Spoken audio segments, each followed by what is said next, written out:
चतुर्थ स्कंद अध्याय 4 से कर रहे हैं।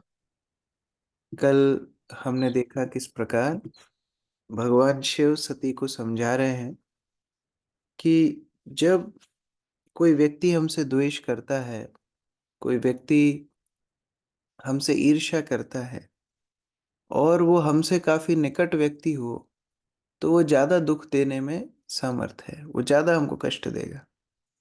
और क्योंकि दक्ष भगवान शिव से द्वेष करता है, तो स्वभावतः सती से भी द्वेष करेगा, सती को भी अपमानित करेगा। इसलिए सती का दक्ष यज्ञ में जाना उचित नहीं है। ये सुनने के बाद क्या हुआ इस अध्याय में वर्णित है। अध्याय का नाम है सती का देह त्याग। श्लोक संख्या 1। मैत्रेय वाचा एतावदुक्त्वा विराम शंकरा पत्न्यंगनाशं हि उभयत्र चिन्तयन् सुहृदुक्षो परिशंकिता भवान् निष्क्रामति निर्विशति द्विधा सयसा। अनीता साहू माता जी। मैत्रेय मुनि ने कहा, सती को असमंजस में पाकर शिवजी यह कहकर शांत हो गए। सती अपने पिता के घर में अपने संबंधियों को देखने के लिए अत्यधिक इच्छुक थी, किंतु साथ ही वह शिवजी की चेतावनी से भयभीत थी। मन अस्थिर होने से वह हिंडोले की भांति कक्ष से बाहर और भीतर आ जा रही थी। हरे कृष्ण। तो मन में तीव्र इच्छा थी पिता के घर में जाने के लिए, लेकिन भगवान शिव ने मना भी कर दिया था। तो इधर उधर घूम रही थी सती, दुविधा में, असमंजस में। तात्पर्य प्रमोदानंद प्रभु जी। हरे कृष्ण दंड प्रणाम जी। सती का मन दुविधा में था, वह पिता के घर जाए या शिवजी के आदेश का पालन करे। ये द्वंद इतना प्रबल था कि वह कभी कमरे के बाहर आती और कभी भीतर जाती। उसकी गति घड़ी के पेंडुलम जैसी हो रही थी। हरे कृष्ण। तो जैसे कोई असमंजस में इधर उधर घूमता है, हमारे साथ भी ऐसा होता है। जब हम कभी कुछ चीज गहन सोचते हैं तो इधर उधर टहलते हैं। तो उसी तरह सती असमंजस में इधर उधर घूम रही थी। सूर्य दीक्षा प्रतिघात दुर्मना स्नेहाद्रुदाति अश्रुकलाति विह्वला भवं भवानी अप्रति पुरुषं वृषा प्रध्यक्षयति वैक्षत जात वपात वेपथु। दीप्ति माता जी पढ़िए।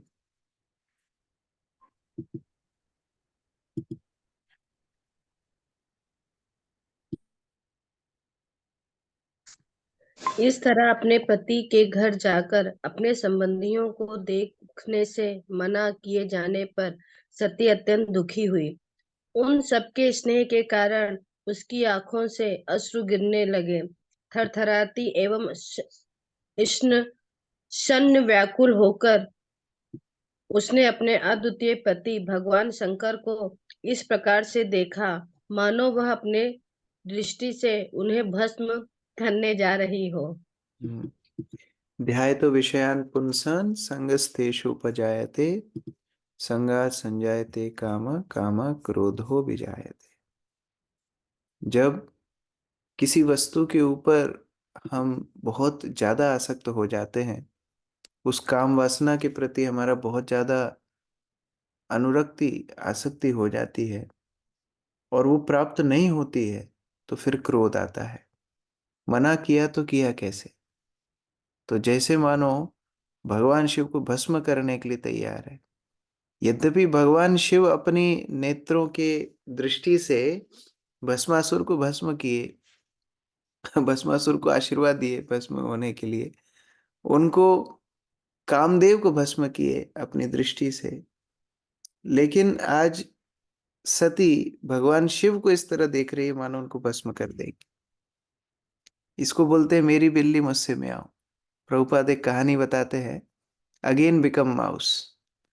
प्रभुपाद एक कहानी में बताते हैं कैसे एक बार एक चूहा साधु पुरुष के पास गया और उन साधु से वो चूहा बोलता है कि मैं बड़ा दुखी हूं, मुझे आप मदद कीजिए। तो वो साधु बोलते हैं कि अच्छा क्या तुम्हें क्या तकलीफ है? बोले ना, बिल्ली मुझे बहुत परेशान करती है, बिल्ली के मारे मेरा जीवन बहुत बेकार हो गया है, तो आप मुझे बिल्ली बना दीजिए। ठीक है, बिल्ली बना देते, ठीक है बिल्ली बन जाओ। तो कुछ दिन बाद फिर आया बिल्ली के रूप में साधु के पास, बोले साधु पुरुष मुझे मदद कीजिए, मैं बहुत दुखी हूँ। बोले क्या हुआ? बोले ना, कुत्ता कुत्ता मुझे बहुत परेशान करता है अभी, कुत्ता मेरे पीछे पड़ा रहता है, मेरा जीवन खराब कर रखा है, तो मुझे कुत्ता बना दीजिए। ठीक है, कुत्ता बन जाओ। फिर आता है वापस, ना मुझे फिर अभी समस्या है। बोले क्या समस्या है?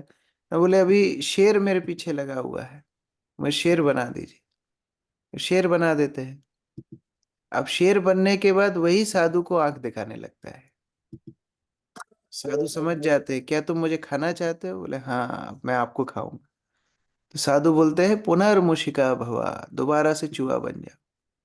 जिनके बल से शेर बना है उन्हीं को अब खाना चाहता है, तो उनको क्या, पुनर्मुशिका भवा, दोबारा से चूहा बन जाओ।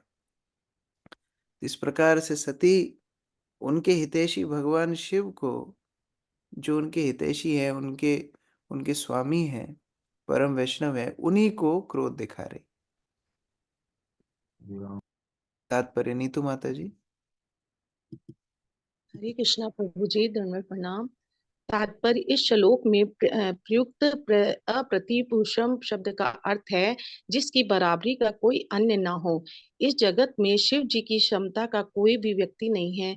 उनकी पत्नी सती की को पता था कि उसका पति समदर्शी है, तो फिर इस बार वे अपनी पत्नी पर इतने निष्ठुर क्यों थे कि उसे अपने मायके नहीं जाने दे रहे थे। इससे उसे असहाय पीड़ा हो रही थी और वह अपने पति को इस प्रकार देख रही थी मानो उसे अपनी दृष्टि से भस्मसात कर देगी। दूसरे शब्दों में, चूंकि शिव आत्मा है, शिव का अर्थ है आत्मा भी है, इसलिए सती आत्मा आत्महत्या करने को उद्धत थी। अप्रति पुरुष का दूसरा अर्थ है वह महापुरुष जिसका कोई प्रतिद्वंदी नहीं है। चूंकि शिव जी को आज्ञा देने के लिए राजी नहीं किया जा सका, अतः सती ने स्त्री के उस अंतिम अस्त्र रोदन का सहारा लिया जिससे पति बाध्य होकर अपनी पत्नी के प्रस्ताव को मान लेता है। हरे कृष्ण और प्रभु बोल जी। रहे हैं अंतिम अस्त्र है स्त्री का रोना। जब इतना सारा बात करने के बाद भी भगवान शिव नहीं मान रहे हैं, तो अभी क्रोध दिखा रही है, रोना शुरू कर रही है, जिसके वश में हर व्यक्ति बात मान ही लेता है। ततो विनिश्वस्य सती विहायतम शोकेन रोषेण च दूयता हृदा पित्रोरगातस्त्रेण विमूढधीर्गृणान् प्रेम्णात्मनो यो हृदमदात् सतां प्रियाम्। अजय प्रभु, अक्रूर प्रभु। तत्पश्चात साध्वी सती अपने पति शिव को, जिन्होंने प्रेमवश उसे अपना अर्धांग प्रदान किया था, छोड़कर क्रोध तथा शोक के कारण लंबी लंबी सांसें भरती हुई अपने पिता के घर को चली गई। उससे यह अल्प बुद्धिमत्तापूर्ण कार्य उसका अबला नारी होने के फलस्वरूप हुआ। तो भगवान शिव के समझाने के बाद भी और सब वस्तुओं की ज्ञान होने के बाद भी आसक्ति के कारण उन्होंने भगवान शिव की अवहेलना करते हुए दक्ष यज्ञ में जाने का निश्चय किया। क्रोध दिखाया, लंबी लंबी सांसें भर रही हैं, क्रोध भरी दृष्टि से भगवान शिव को देख रहे हैं और दक्ष यज्ञ की तरफ निकलने की तैयारी कर रहे हैं। इसीलिए कई बार बड़े महान वैष्णव आचार्य सबको निर्देश नहीं देते हैं। लोग बोलते हैं कई बार कि हमको आप आदेश दीजिए, आप हमको शिक्षा दीजिए, लेकिन नहीं देते हैं, क्योंकि अगर वो व्यक्ति वो काम नहीं करता है तो फिर उसको अपराध लगता है। इसीलिए बहुत सोच समझ के गुरुजन आदेश देते हैं कि व्यक्ति उसको कर पाए। यहाँ पर भगवान शिव प्रेमवश उनको बोले, लेकिन वो नहीं बात मान रही है, तो उनको और अपराध लग रहा है और उसके कारण वह जाने को निश्चय कर चुकी है, निकल चुकी है। तात्पर्य आरती माता जी पढ़िए। वैदिक विचारधारा के अनुसार पति अपने शरीर का आधा भाग पत्नी को और पत्नी आधा भाग पति को देती है। दूसरे शब्दों में पत्नी के बिना पति और पति के बिना पत्नी अपूर्ण होते हैं। शिव तथा साध्वी सती के मध्य वैदिक वैवाहिक संबंध था, किंतु कभी-कभी स्त्री नारी स्वभाव जनित दुर्बलतावश अपने मायके के पारिवारिक सदस्यों के प्रति अधिक आकृष्ट रहती है, और साध्वी सती के साथ भी यही हुआ। इस श्लोक में यह विशेष रूप से बताया गया है कि साध्वी सती अपनी नारी स्वभाव जनित दुर्बलतावश शिव जैसे महान पति को छोड़ना चाह रही थी। तात्पर्य यह है कि पति तथा पत्नी के संबंध में भी स्त्री की दुर्बलता बनी रहती है। सामान्य रूप से पति तथा पत्नी के बीच होने वाला तलाक स्त्री के आचरण के कारण होता है। इसका कारण स्त्री की दुर्बलता है। सर्वश्रेष्ठ रास्ता यह है कि पत्नी पति के आदेशों का पालन करे। इससे पारिवारिक जीवन अत्यंत शांतिपूर्ण बना रहता है। कभी-कभी पति-पत्नी के मध्य कुछ भ्रम पैदा हो सकता है, जैसा कि शिव तथा साध्वी सती जैसे उच्च पारिवारिक संबंध में हुआ, किंतु ऐसी भ्रामकता के कारण स्त्री को पति का संरक्षण नहीं त्यागना चाहिए। यदि वह ऐसा करती है, तो इसे स्त्री की दुर्बलता का परिणाम समझना चाहिए। हरे कृष्ण। तो जो आसक्ति है वो दुर्बलता का लक्षण है। जैसे भगवत गीता की शुरुआत में भी हृदय दौर्बल्यम शब्द आता है। अर्जुन की आसक्ति उसके हृदय की दौर्बल्यता है। तो यह सब समझाने बुझाने पर भी सती अपनी बात पर अडिग है, अपनी बात के प्रति आसक्त है। ये हृदय दौर्बल्य है और उसके चलते वो भगवान शिव की अवहेलना करके जा रही। तामन्वगच्छन् द्रुतविक्रमां सतीं मेकां त्रिनेत्रानुचरा सहस्रशा सपार्षदा यक्षमणिमान् मदादयो पुरो वृषेन्द्रास्त्रस गता व्यथा। प्रफुल्ल प्रभु।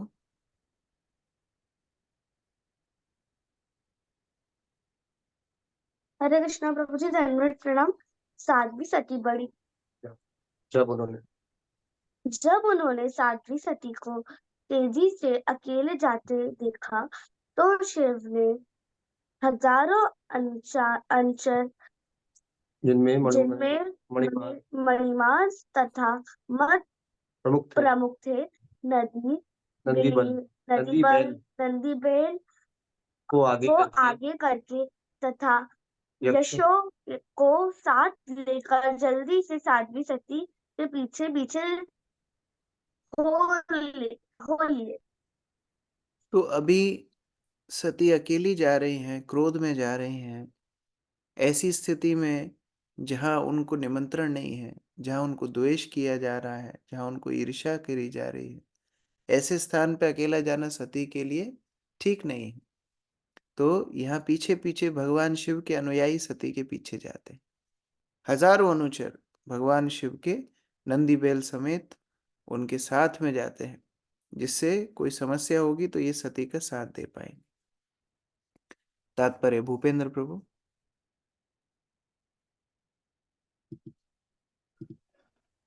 सती बड़ी तेजी से जा रही थी कि कहीं उनके पति रोक न ले, किंतु तुरंत ही उनके साथ शिवजी के हजारों अनुचर लग गए, जिनमें यक्ष, मणिमान तथा मद मुख्य थे। यहाँ पर प्रयुक्त शब्द गतव्यथा का अर्थ है बिना किसी भय के। सती को इसको परवाह न थी कि वह अकेले ही जा रही है, अतः वह निडर थी।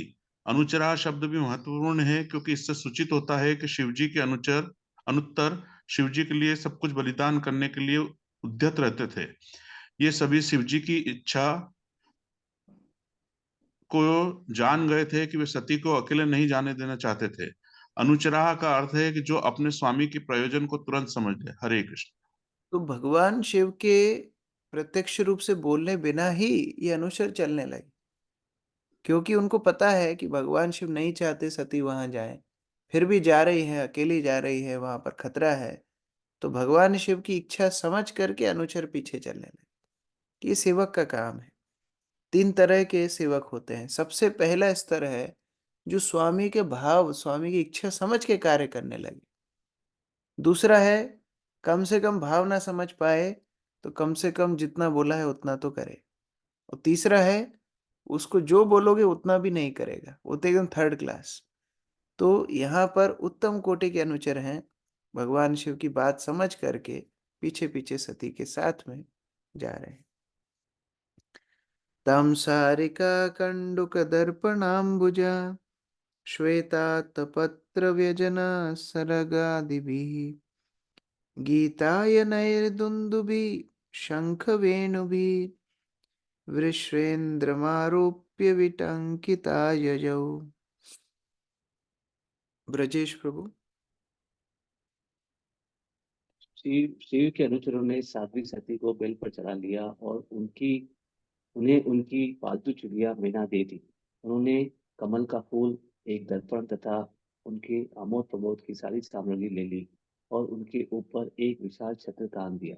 उनके पीछे ढोल, शंख तथा विगुल बजाता हुआ दल राजसी शोभा यात्रा के समान भव्य लग रहा था। तो भगवान शिव ने भी ऐसा आयोजन किया अनुचरों के द्वारा कि सती को ऐसा ना लगे कि वो अकेले जा रहे हैं। यद्यपि भगवान शिव साथ में नहीं जा रहे हैं, लेकिन ऐसी व्यवस्था की है कि उनके अनुचर, उनकी पालतू चिड़िया, उनके साथ में गाजे बाजे, ढोल, शंख, छत्र इत्यादि ले करके सारे अनुचर भगवान शिव के जा रहे हैं, जिससे ऐसा सती को ना लगे कि मैं अकेली हूं। आ ब्रह्मघोष शोर्जित यज्ञ वैशशम विप्रासिजुष्टम विबुधश्च सर्वशः मृद्यावर्य कांचन दर्भ चर्मभि निसृष्ट भाण्डम यजनम समाविशत। गौरी शंकर प्रभु। हरे कृष्णा प्रभु जी। एक मिनट प्रभु जी। तो सब सती अपने पिता के घर पहुंची जहां यज्ञ हो रहा था और उसने यज्ञ स्थल में प्रवेश किया जहां वैदिक श्रुतों का उच्चारण हो रहा था। वहां सभी ऋषि, ब्राह्मण तथा देवता एकत्र थे।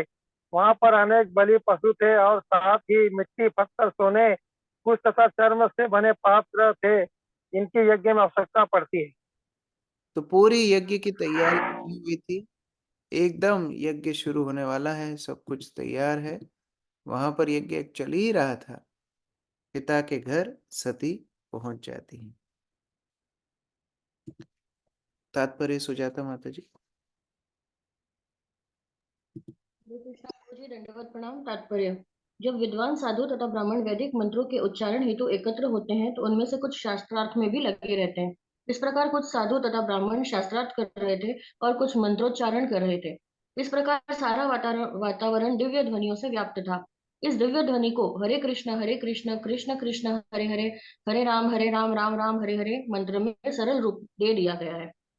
इस युग में लोग अत्यंत आलसी, मंद तथा अभागे हैं, अतः वे वैदिक ज्ञान में उच्च शिक्षा प्राप्त करें ऐसी आशा नहीं की जाती है। इसलिए भगवान श्री चैतन्य ने हरे कृष्ण ध्वनि की संस्तुति की है।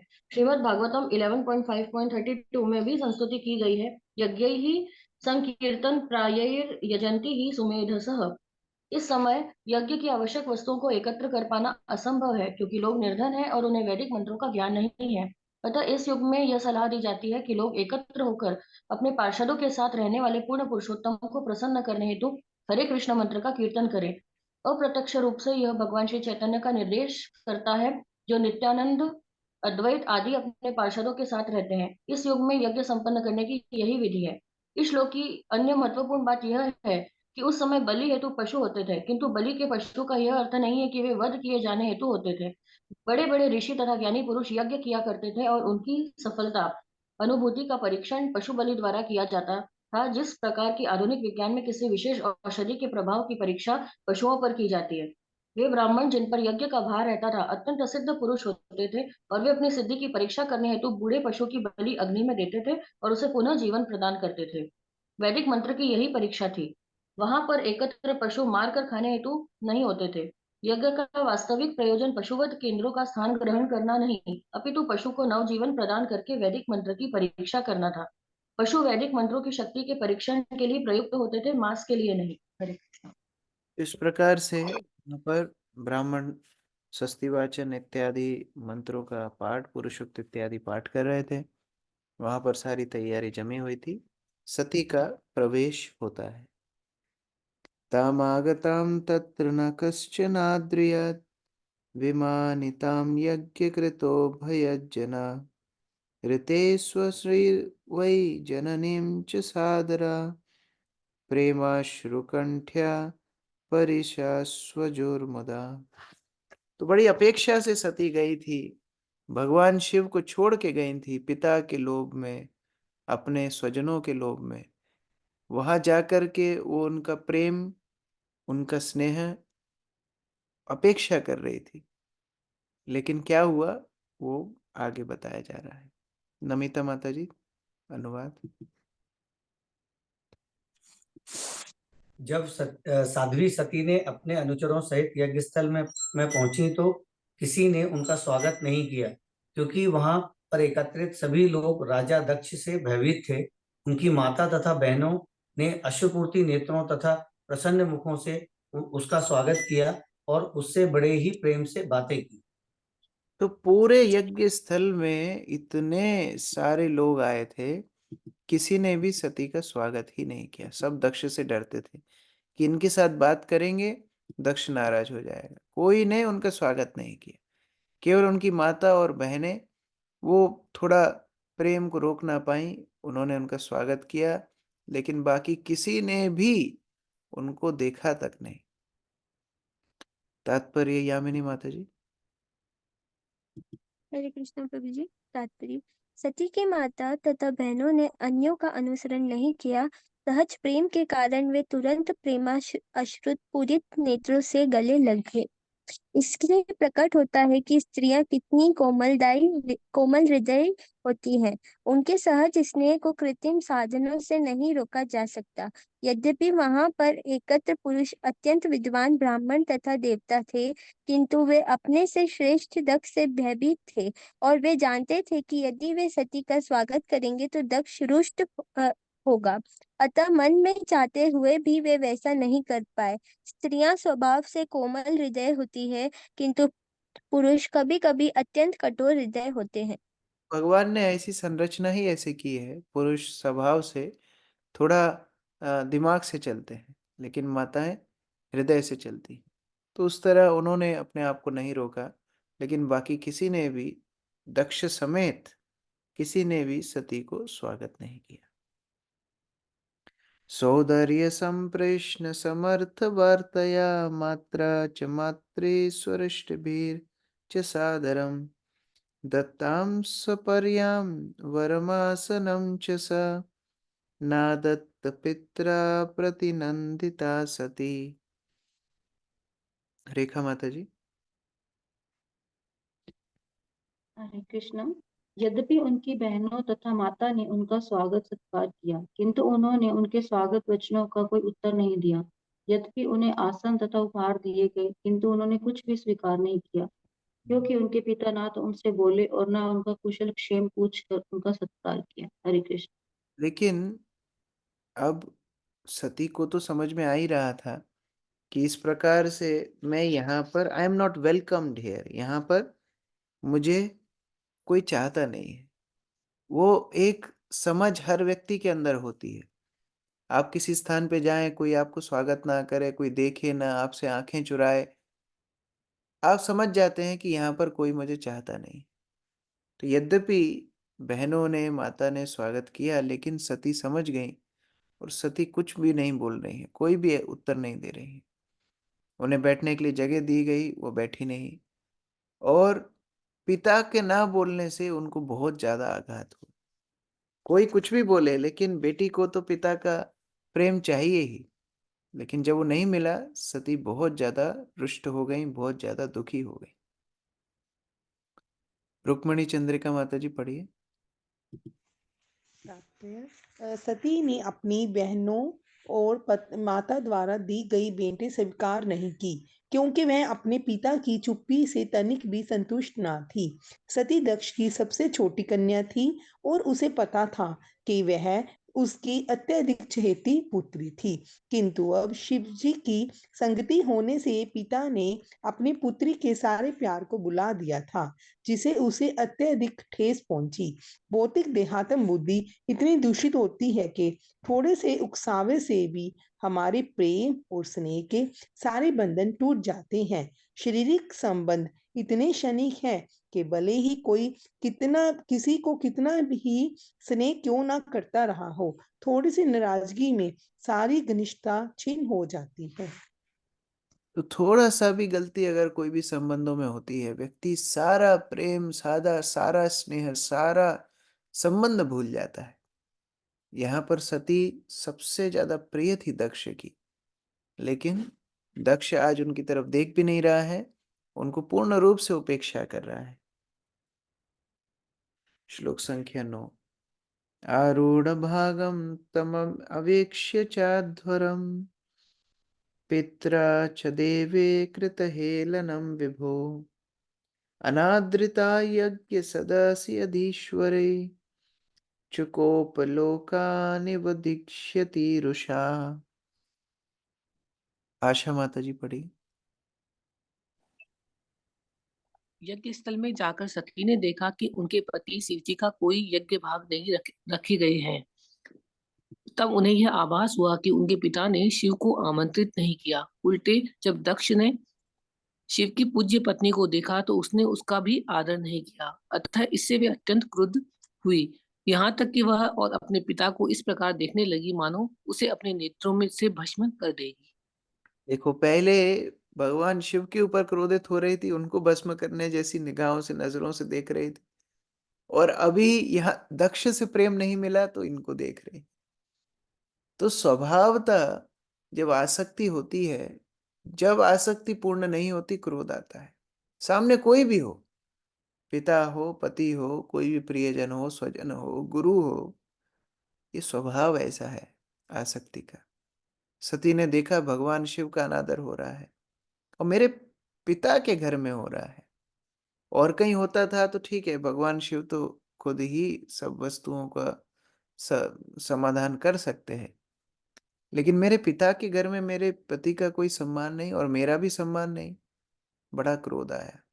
इसमें एक और बात है कि सती भगवान शिव को सम्मान तो करती ही थी, यद्यपि यहाँ एक दृष्टांत की रूप से, एक आसक्ति के रूप से भगवान शिव की बात नहीं मानी, लेकिन पत्नी का स्वभाव था, पति के प्रति प्रेम तो होता ही है। तो जब देखा भगवान शिव का अपमान यहाँ हो रहा है, उनका स्वयं का भी अपमान हो रहा है, बहुत क्रोधित हो गई। तात्पर्य योगिता माता जी। वैदिक मंत्र स्वाहा का उच्चारण करते हुए जब अग्नि में आहुतियां डाली जाती है, तब समस्त देवताओं, मुनियों तथा पितरों का सम्मान किया जाता है, जिनमें ब्रह्मा, शिव तथा श्री विष्णु सम्मिलित है। परंपरा चली आई है कि सम्मान पाने वाले में शिव एक माने जाते हैं, किंतु साध्वी सती ने यज्ञ स्थल में उपस्थित होकर देखा कि ब्राह्मण लोग नमः शिवाय स्वाहा मंत्र का उच्चारण करके शिव को आहुति नहीं दे रहे थे। वे अपने लिए दुखी न थी, क्योंकि वे अपने पिता के घर बिना बुलाए आने को तैयार थी, किंतु वे यह देखना चाहती थी कि उनके पति का आदर किया जा रहा है या नहीं। अपने संबंधियों, अपनी बहनों तथा माता से भेंट करना उतना महत्वपूर्ण न था, क्योंकि जब उनकी माता तथा बहनों ने स्वागत सत्कार किया तो साध्वी सती ने उसकी चिंता नहीं की, क्योंकि उन्हें लग रहा था कि यज्ञ में उनके पति का अपमान हो रहा है। जब उन्होंने उस अपमान को स्वयं देख लिया तो वे अत्यंत क्रुद्ध हुई और अपने पिता को इतने रोष से देखा मानो राजा दक्ष को अपनी दृष्टि से भस्म कर देगी। जग्रह समाश्र विपन्नया गिरा शिवद्विषं धूमपथश्रमा स्वयं स्वेतेजसा भूतगणान् समुत्थितान् निग्रह्य देवी जगतोऽभिशृण्वतः। मधु माता जी पढ़िए। हरे कृष्ण प्रभु जी। शिव के अनुचर भूतगण राजा दक्ष को क्षति पहुंचाने अथवा मारने हेतु तत्पर थे, किंतु साध्वी सती ने आदेश देकर के उन्हें रोका। वे अत्यंत क्रुद्ध और दुखी थी और उसी भाव में वे यज्ञ के काम कर्मों की विधि की तथा उन व्यक्तियों की भत्सना करने लगी जो इस प्रकार के अनावश्यक एवं कष्टकर यज्ञों के लिए गर्व करते हैं। उन्होंने सबके समक्ष अपने पिता के विरुद्ध बोलते हुए उसकी विशेष रूप से निंदा की। हरे कृष्ण। तो सती को इस तरह क्रोधित अवस्था में देख करके भगवान शिव के अनुचर तैयार हो गए, जैसे मानो वो स्वयं ही अभी दक्ष के ऊपर आक्रमण कर देंगे। सारा यज्ञ विध्वंस करने के लिए तैयार हो गए। सती ने उनको रोका। पहले ही तो नंदी इत्यादि श्राप दे करके गए थे पिछले यज्ञ में, अभी दोबारा से युद्ध की संभावना होने लगी थी। सती ने उनको रोका। वे अत्यंत दुखी तो थी, उन्होंने उनको रोका और अपने पिता को संबोधन करते हुए बोलना शुरू कर रही हैं। तात्पर्य जय माता जी। तात्पर्य, यज्ञ करने का विधान विशेष रूप से श्री विष्णु को प्रसन्न करने के प्रयोजनार्थ होता है, जो यज्ञेश्वर कहलाते हैं, क्योंकि समस्त यज्ञों के फल के भोक्ता वे ही हैं। इस तथ्य की पुष्टि भगवत गीता 5.29 में की गई है। श्री भगवान कहते हैं, भोक्ताराम यज्ञ तपसा, वे ही समस्त यज्ञों के वास्तविक भोक्ता हैं। अल्पज्ञानी लोग इस तथ्य को न जानने के कारण किसी भौतिक लाभ के हेतु यज्ञ करते हैं। इंद्रिय तृप्ति हेतु, व्यक्तिगत लाभ उठाने हेतु ही राजा दक्ष जैसे व्यक्ति तथा उनके अनुयायी यज्ञ करते हैं। ऐसे यज्ञों को बिना किसी फल के श्रम करना कहा गया है। भागवतम से इसकी पुष्टि होती है, कोई भले ही यज्ञ तथा अन्य सकाम कर्मों को संपन्न करने के वैदिक आदेश का पालन करे, किंतु यदि इन कार्यों से श्री विष्णु के प्रति आकर्षण विकसित नहीं होता, तो ये सारा श्रम निरर्थक है। जिसने श्री विष्णु के लिए प्रेम उत्पन्न कर लिया है, उसे चाहिए कि श्री विष्णु के भक्तों के लिए भी प्रेम तथा आदर विकसित करे। शिव को वैष्णव में अग्रणी माना जाता है। वैष्णवा नाम यथा शंभु। इस प्रकार जब साध्वी सती ने देखा कि उनका पिता महान यज्ञ कर रहा है, किंतु महान भक्त शिव के प्रति उसके मन में तनिक भी आदर नहीं है, तो वे अत्यंत क्रोधित हुई। यह ठीक ही है, यदि श्री विष्णु या वैष्णव का अपमान हो तो मनुष्य को क्रोध होना चाहिए। अहिंसा, विनयशीलता तथा नम्रता का पाठ पढ़ाने वाले भगवान श्री चैतन्य महाप्रभु ने जब सुना कि जगाई तथा मदाई ने नित्यानंद का अपमान किया है, तो वे अत्यंत क्रोध हुए और उन्हें जान से मार डालना चाहा। जब विष्णु या वैष्णव की निंदा या अपमान हो तो मनुष्य को क्रोध होना चाहिए। श्री नरोत्तम दास ठाकुर ने कहा है, क्रोध भक्त द्वेषी जने।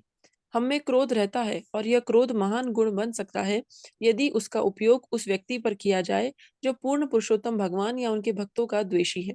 यदि कोई श्री विष्णु या वैष्णव पर आक्रमण कर रहा है तो इसे सहन नहीं करना चाहिए।